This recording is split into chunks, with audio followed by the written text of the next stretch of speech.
जय श्री राम दोस्तों। भारत में हर साल एक ऐसा दिन आता है जब लाखों लोग एक साथ जय श्री राम का नारा लगाते हैं।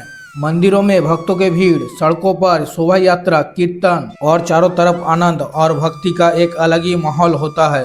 ये खास दिन ही है रामनवमी। लेकिन सवाल यही है कि रामनवमी इतनी महत्वपूर्ण क्यों है? क्यों इस दिन को हिंदू धर्म में इतना पवित्र माना गया है?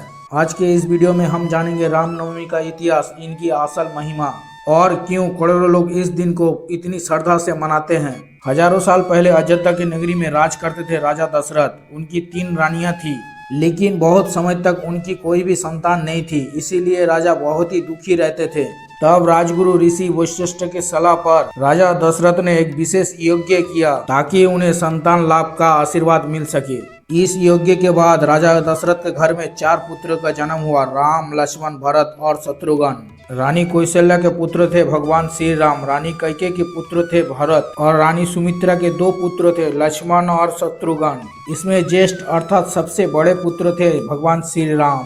धार्मिक कथा अनुसार उनका जन्म चैत्र महीना के शुक्ल पक्ष की नवमी तिथि को अयोध्या की पावन धरती राम जन्मभूमि पर हुआ था। इसीलिए इस दिन को हम रामनवमी के रूप में मनाते हैं। भगवान राम जी सिर्फ राजा ही नहीं थे, वो धर्म, सत्य और न्याय के प्रतीक थे। उनका जीवन हमें सिखाती है कि हर हाल में सत्य के राह पर चलना चाहिए। राम जी के जीवन की कहानी पवित्र ग्रंथ रामायण में विस्तारित से बताई गई है। इसीलिए रामनवमी के दिन बहुत से भक्त रामायण का पाठ करते हैं, उपवास रखते हैं और मंदिरों में जाके पूजा अर्चना भी करते हैं। खास करके अयोध्या में इस उत्सव की रौनक देखने लायक होती है, जहां लाखों भक्त भगवान राम जी का दर्शन के लिए आते हैं। दोस्तों, रामनवमी सिर्फ एक त्योहार ही नहीं है, ये हमारे जीवन के लिए एक बहुत ही बड़ी शिक्षा है। भगवान राम जी का जीवन हमें सिखाती है सत्यवादी, धार्मिक, जिम्मेदारी और अन्याय के खिलाफ खड़े रहने का साहस। अगर हम अपने जीवन में इन आदर्शों को अपना सके तो हमारा समाज और जीवन और भी सुंदर हो जाएगा। आप सबको रामनवमी की हार्दिक शुभकामनाएं। जय सिया राम।